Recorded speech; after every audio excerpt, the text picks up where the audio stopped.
Hello guys, आज हम एक 46 साइज का प्रिंसेस कट ब्लाउज कटिंग करना सीखेंगे।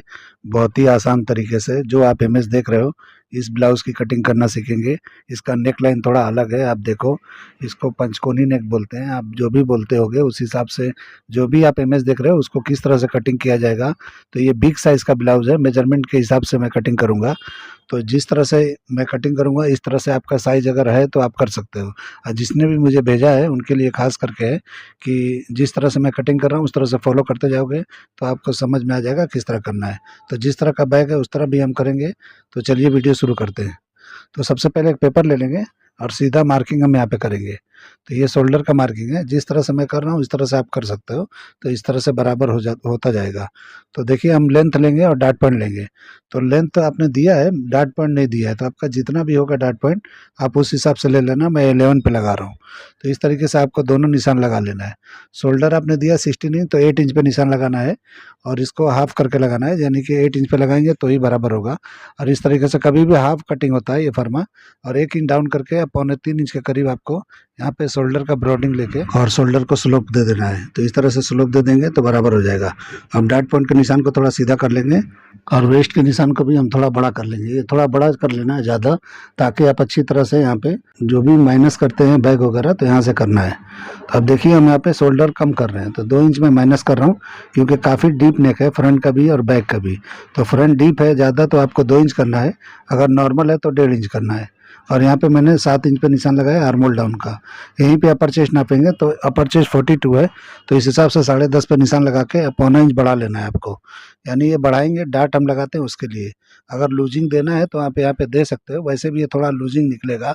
तो बहुत डीप है तो इसमें ज़्यादा लूजिंग नहीं दिया जाता है। तो इस तरीके से आपको कर लेना है।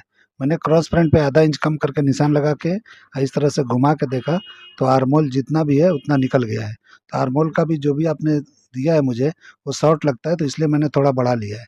और देखिए यहाँ पे सीधा एक निशान लगा के वहीं से हम प्रिंसेस कट का शेप देंगे, तो इसलिए मैंने लगा लिया है। डॉट पॉइंट का निशान लगाया 4 से डिवाइड करके, तो 4.5 पे लगाया मैं। और यहाँ पे जो है पौना इंच माइनस करके नीचे लगा लिया। अब यहाँ से हम क्या करेंगे, शेप दे देंगे। तो इस तरीके से आपको शेप देना है, जिस तरह मैं दे रहा हूँ इस तरह से दे दोगे तो बराबर हो जाएगा। कोई भी साइज हो इस तरह से शेप आप अच्छी तरह से लगाया करो। शेप का मेन खेल होता है, शेप बहुत अच्छा होना चाहिए, तभी आपके ब्लाउज में लुक आता है। टेढ़ा मेढ़ा नहीं होना चाहिए। ठीक है, यहाँ पे देखिए मैं 1 इंच का डाट लगा रहा हूँ ऊपर। इस तरह से 1 इंच का लगाना है, कम नहीं लगाना है, क्योंकि साइज बड़ा है तो दिक्कत होगा, आर्मोल पे झोल आ सकता है। और जितना उधर सेंटर पार्ट का है उतना ही इधर लगा के बराबर कर लेना है। अब आर्मोल हमको चेक करना है कि बराबर है या नहीं है। तो आर्मोल देखिए आपने बहुत ही कम दिया है, 16.5 इंच। तो ये उतने पे नहीं बैठेगा, 18 इंच कम से कम होना चाहिए। तो मैं 18 इंच के हिसाब से ले लिया तो ये बराबर आ गया। ठीक है, तो ये देखिए इस तरह से मैंने शेप दे दिया। अब आपको जो है जो भी है डाट वगैरह का शेप दे देना है। तो इस तरह से मैं प्रिंसेस कट का शेप दे रहा हूँ, आपको भी इसी तरह से देना है। अब हम नीचे का डाट लगाएंगे, तो नीचे का डाट कम से कम 4.25 इंच पे लगाना है, क्योंकि 4.25 इंच ही है और 1 इंच ऊपर का, यानी कि 5.25 इंच होता है। तो ये 4 इंच का फर्क है, तो इतने पे लगाएंगे तो बराबर आएगा। इस तरह से करके हम देखेंगे, मैं आपको दिखा दूंगा लास्ट में मेजरमेंट करके कि बराबर आपका फुल बस्ट आ रहा है कि नहीं आ रहा है। ठीक है, अभी देखिए मैंने वहाँ पे लगाया है और जितना उधर का सीम था उतना मैंने इस तरफ लगा लिया है। डाट बड़ा होने से देखिए लाइन के ऊपर चला गया है हमारा मार्किंग। तो इस हिसाब से आपको जितना ऊपर जाता है उतना शॉर्ट और बढ़ा लेना है। यानी शॉर्ट जब हम करेंगे बैक को तो उतना बढ़ा लेंगे तो बेहतर हो जाएगा। ठीक है, तो 1.5 इंच के अलावा इतना बढ़ा लेंगे तो बराबर हो जाएगा। तो मैंने शेप दे दिया है, जैसा मैंने शेप दिया है ऐसे ही लगाना है आपको। बिल्कुल बस्ट के सामने शेप अच्छा आना चाहिए। और जितना उधर था उतना माइनस करके मैं इस तरह से जो भी वेस्ट है, यानी कि 40 इंच है तो 10 इंच पे निशान लगा लेंगे।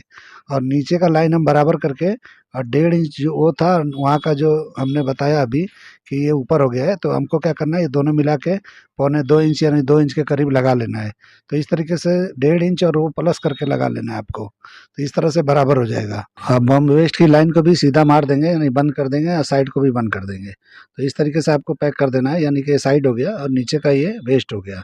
तो इस तरीके से आपको कर लेना है। तो इस तरह से हो जाएगा। अब नेक बाकी है, नेक का ड्राइंग करेंगे। तो जो भी शोल्डर की ब्राउनिंग रख रहा है आप रख सकते हो, तो उस हिसाब से कर लेना है आपको। और जो भी आपका डीप है 10 इंच, तो 10 इंच पे निशान लगाएंगे और इस तरीके से निशान लगा के आप अपने हिसाब से शेप देना है।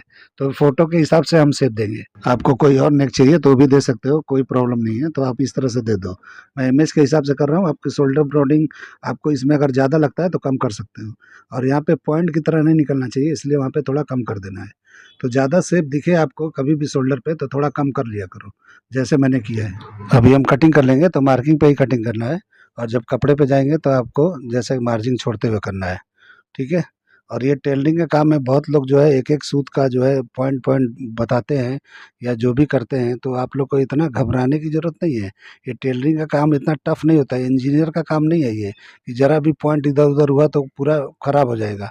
इसमें कुछ नहीं होता है। ये लाइन में आपने देखा होगा कि इसमें अच्छे से अच्छे लोग हैं, और मतलब बेकार से बेकार लोग हैं, मतलब बेकार का मतलब है बहुत कमज़ोर लोग हैं, कि जो अपने हिसाब से कर लेते हैं। अगर इतना ये आसान काम नहीं होता तो हर दूसरे घर में एक टेलर नहीं होता। हर लेडीज़ों को ये थोड़ा-थोड़ा आता ही है हल्का-फुल्का। तो इस तरीके से जो है हर लोग करते ही हैं। तो इतना ये वो नहीं है, घबराने वाली चीज़ नहीं है कि कोई कर ही नहीं सकता है। इसकी पढ़ाई नहीं होती है कोई कि आप पढ़ोगे तभी ये कर पाओगे। ये कोई भी कर सकता है, बहुत ईज़ी होता है। तो देखिए अब बैक कटिंग हम कर रहे हैं, तो इस तरह से सेंटर में इस तरह से अपनी तरफ खींच लेना है, यानी कि क्वार्टर इंच करीब। तो इस तरह से डीप नेक में की कर लिया जाता है, क्योंकि वो शोल्डर फिर नहीं गिरेगा और नेक भी अच्छी तरह से बैठेगा। तो इस तरह से मैंने क्वार्टर इंच नेक के पास घसीटा है, और दोनों सीम को बराबर कर लेना है शोल्डर के पार्ट को, और इस तरह से जहाँ पे अपर चेस्ट का निशान लगाए थे वहीं लगाना है। अब हम साइड को बराबर करके वहाँ पे निशान लगाएंगे, जो भी हमारा साइड है वो बराबर कर लेना है, तो वहाँ से बैक का लेंथ हमारा निकल जाएगा। तो इस तरीके से बराबर कर लेना है, और एक निशान लगा के बाद में हम मेजरमेंट करेंगे कि कितना हमारा जो है वेस्ट है और कितना हमारा जो है अपर चेस्ट है। तो इस तरीके से आपको कर लेना है। तो इस तरह से बैक का लेंथ निकल जाता है आसानी से। तो इस तरह से निशान लगा के करेंगे तो बराबर होगा। अपर चेस्ट पे देखिए लूजिंग यहाँ पे नहीं देना है आपको, तो जितना भी है 10.5 इंच पे निशान लगा लेना है। यानी कि जो भी आपका अपर चेस्ट है 4 से डिवाइड करने के बाद उतने पे लगाना है। अगर लूजिंग देना है आपको तो फ्रंट में देना है, बैक में बिल्कुल नहीं देना है। और यहाँ पे देखिए आपको डार्ट लगाना है, तो 10 इंच पे निशान लगा के, यानी कि 40 इंच वेस्ट है, तो 10 पे लगा के आप पौना इंच के करीब बढ़ा के निशान लगा लेंगे। यहाँ पे बड़ा डार्ट नहीं लगाना है क्योंकि वेस्ट आपका बड़ा है, तो इस हिसाब से ज़्यादा शेप बाहर की तरफ चला जाएगा, तो इसलिए छोटा डार्ट लगाओगे तो ज़्यादा बेहतर रहेगा। और वहीं निशान लगा के इस तरह से हम निशान को लगा लेंगे, एक एक्स्ट्रा लगा लेंगे, ताकि हम डार्ट को क्लोज़ करेंगे तो जो भी निकलना होगा निकल जाएगा। अब हम क्या करेंगे कि नेक नापेंगे, तो नेक हमारा जो भी है उतने पे निशान लगेगा। पहले शोल्डर सिम को बराबर कर लेंगे फ्रंट के बराबर बैक को। तो इस तरह से बराबर इक्वल कर लेना है, ताकि चौड़ा पतला ना हो, जोड़ने में तकलीफ ना हो। तो कटिंग बराबर होगा तो बराबर हो जाएगा स्टिचिंग में भी। अब देखिए हम यहाँ पे जो भी मेजरमेंट है उस हिसाब से 12 पे निशान लगा लिए, और यहाँ पे अब आर्मोल को पहले हमको शेप दे देना है, तब जाके हमको नेक लाइन का निशान लगाना है। तो आर्मोल का शेप इस तरह सीधा आके इस तरह से दे देना है। तो बहुत ही मेजरमेंट और बहुत ही फार्मूले की ज़रूरत नहीं होता है। ये आप करते-करते बिल्कुल पकड़ते जाओगे। ये ऐसा चीज़ है कि जितना इस पे दिमाग लगाओगे उतने ही उलझते जाओगे। तो इसलिए उलझना नहीं है आपको, बिंदास इस तरह से कर लेना है। तो देखिए मैंने नेक का शेप कैसे लगाया, आपको लगा लेना है। अगर फ़ोटो के हिसाब से जाते हो तो इस तरह डीप जाना है। देखिए कितना मैंने डीप जाके इस तरह से कर लिया है। तो इस तरह से ये भी नेक बराबर हो गया। लेकिन हम काटेंगे उसी ऊपर वाले से, लेकिन आपको दिखा रहा हूँ कि आपको डीप फ़ोटो के हिसाब से जाना है तो इस तरह जा सकते हो। अगर डीप जाते हो तो थोड़ा-सा यहाँ पे और माइनस कर लेना है शोल्डर को। तो क्वार्टर इंच और कर लोगे तो ये बराबर अच्छी तरह से हो जाएगा। तो आप लोग चकरा जाते हो कि मैं कौन से टेक्निक से करता हूँ, कौन से हिसाब से करता हूँ। तो आप लोग जो है कटिंग कर कर के बना के भी देखे होंगे तो समझ में आता होगा कि फिटिंग बराबर आता है। तो इस हिसाब से आप देखो मैं कैसे कर रहा हूँ, बस यही मेरा टेक्निक है। मैंने कोई स्कूल जॉइन नहीं किया है, इसको पढ़ाई नहीं किया मैंने, इस ऐसे ही आ जाता है, तो इस तरह करते-करते आ जाता है।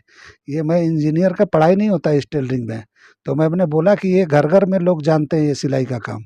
तो कोई थोड़ा कम जानता है, कोई ज़्यादा जानता है, कोई थोड़ा अच्छा करता है, कोई थोड़ा खराब करता है, लेकिन कर सभी लेते हैं। तो इसलिए ये बहुत टफ काम नहीं है, बहुत ही ईज़ी काम मुझे लगता है ये, क्योंकि ये हर कोई जानता है। इतना कोई नहीं है कि ये बहुत ही मुश्किल काम है या कोई कर ही नहीं सकता। कुछ मुश्किल नहीं होता है, सब आसान होता है, बस समझने का चक्कर है। जैसे ही समझोगे सब आसान हो जाएगा। तो मेरे लिए जिस तरह आसान है आप लोग के लिए भी हो जाएगा। तो देखिए किस तरह से मैंने नेक का कटिंग कर दिया। अगर डीप में आपको कटिंग करना है तो मैंने बताया किस तरह करना है, लेकिन मैंने ऊपर वाले मेजरमेंट के हिसाब से कर रहा हूँ। यहाँ पे डार्ट को भी आपको कटिंग कर लेना है। तो जो भी मैंने एक्स्ट्रा लगाया था डार्ट के लिए उतने पे कटिंग कर लेना है, और इस तरीके से क्लोज करके आप जो है स्ट्रेट कर लेना है, यानी फुट पट्टी से। और स्ट्रेट कर लेंगे तो क्या होगा कि देखिए इस तरह से गड्ढा पड़ गया है। तो मैं इसलिए ये एक्स्ट्रा लगा के कटिंग करता हूँ कि जब भी डार्ट आप मारोगे तो ये गड्ढा नहीं पड़ेगा। अगर बॉर्डर वाला है तो आप स्ट्रेट मार सकते हो, कुछ प्रॉब्लम नहीं है, थोड़ा सा गड्ढा दिखेगा तो नो प्रॉब्लम, कोई बात नहीं है। तो बॉर्डर अगर है तो ऐसा, नहीं तो आपको बॉर्डर अलग से कटिंग करके उस पे पैच कर देना है, इस तरह कटिंग करके। तो आपको जिस तरह करना हो आप कर सकते हो, ऐसा नहीं है। आप ये मत समझना बॉर्डर वाला है तो ये मेरा कटिंग उसमें यूज ही नहीं होगा, ऐसा नहीं है। बॉर्डर वाले भी आराम से कर सकते हो, फ्रंट हो बैक हो जहाँ भी लगाना है आप मुझसे पूछना, मैं बताऊंगा कैसे लगाना है। ठीक है, तो इस तरीके से देखिए अभी हम इसको क्या करेंगे, फ्रंट को भी कटिंग कर लेंगे। तो देखिए किस तरह से मैं कटिंग कर रहा हूँ, उसी तरह से कर लेना है। बिल्कुल शेप जो है जहाँ डार्ट पॉइंट के सामने ही आना चाहिए। जो भी ये शेप होता है, जो भी हम वहाँ पे कप्स वगैरह लगाते हैं, नहीं भी लगाओ तो भी वहीं होना चाहिए। शेप अगर ऊपर नीचे हुआ तो आपका शोल्डर जो है गिरने का चांस बन जाएगा। अगर आपने नीचे लगा दिया तो शोल्डर गिरेगा, आपने ऊपर लगा दिया तो ब्लाउज जो है ये बैठेगा ही नहीं, बराबर एकदम फिटिंग ही बिगड़ जाएगा। तो इसलिए आपको समझ के एकदम शेप अच्छी तरह लगाना है। कभी भी मैं शेप पे हमेशा बोलता हूँ कि आप लोग शेप पे ध्यान दिया करो, कहीं भी शेप नहीं लगाया जाता है। ये जो भी डार्ट पॉइंट होते हैं बिल्कुल वहीं आना चाहिए, ये मतलब मेन चीज़ है, तभी आपका ब्लाउज परफेक्ट बनेगा। और आर्मोल में कभी भी ध्यान दो, आर्मोल छोटा कटिंग मत किया करो। अभी आज सुबह ही मुझे कॉल आया था एक भाई का, जिनके में वही प्रॉब्लम था कि शोल्डर आर्मोल के ऊपर झोल आ रहा था, और आर्मोल जो है नीचे की तरफ कम कटा हुआ था, और ऊपर से मैंने बोला शोल्डर को दबा के नीचे आर्मोल कटिंग करके और इसको फिर से आस्तीन को खोल के चढ़ा लो तो बराबर हो जाएगा। तो उन्होंने किया, पहले भी ऐसे ही उन्होंने किया था तो मैंने बताया था। तो इस तरीके से गलतियाँ एक बार होती है तो दूसरी बार सीखा जाता है कि किस तरह करेंगे तो बराबर हो जाएगा। अब हम नाप के आपको दिखा देते हैं कि ये कितना हमारा अपर चेस्ट है। तो 42 है तो 10.5 पे इस तरह लगाएंगे और निशान करेंगे। तो देखिए ज़रा सा क्वार्टर इंच की तरफ एक्स्ट्रा आ रहा है, तो आपको लूजिंग देना है तो दे दो, नहीं देना है तो भी यहाँ पे दबा देना बाद में। तो आपके ऊपर है लूजिंग देना है या नहीं देना है। ठीक है, अगर ये आप ब्लाउज बना रहे हो तो मैं बोलूँगा कि 1 इंच की लूजिंग पे आप बना लेना, आप अगर ये बना रहे हो तो। और आर्मोल मुझे लगता है कि आपने 16.5 दिया है, ये कम है, तो आप 18 इंच, 18.5 इंच, और हिसाब से तो 20-22 इंच होना चाहिए। लेकिन हो सकता है आपका स्लीज वगैरह कम होगा, आपने बाइसेप का नाप दिया होता तो मैं परफेक्ट बता देता क्या करना है। ठीक है, तो इस तरीके से आपको कर लेना है। तो देखिए यहाँ पे कितना आया है, 18 इंच आया है, 1 सूत ज़्यादा आया है। ठीक है, तो उस हिसाब से मैंने नाप के दिखा दिया। अब मैं फुल बस्ट आपको नाप के दिखा देता हूँ कि कितना आया है, मैंने जो डार्ट लगाया वो परफेक्ट है या नहीं है।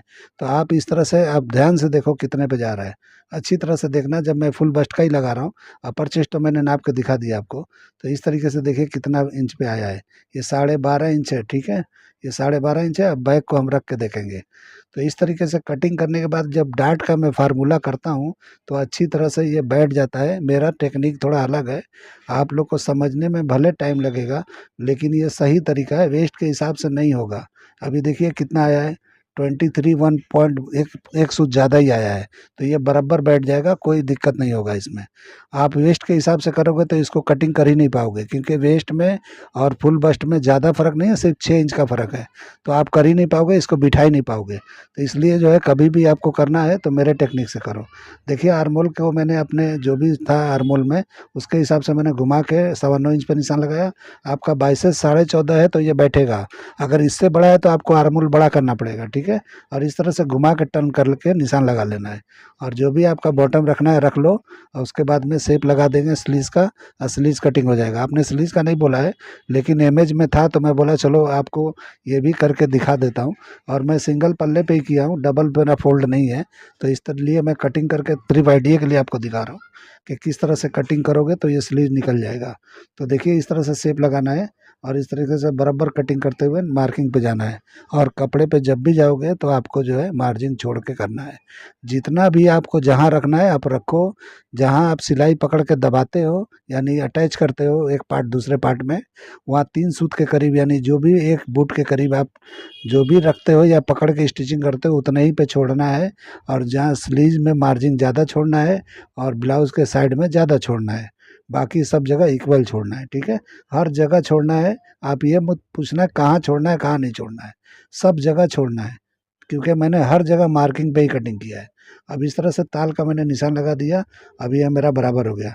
मेरा कटिंग या कटिंग करने का तरीका पसंद आया तो मेरे चैनल को लाइक करो, सब्सक्राइब करो और दोस्तों में शेयर ज़रूर करो। चलिए वीडियो एंड करते हैं, अल्लाह हाफिज़।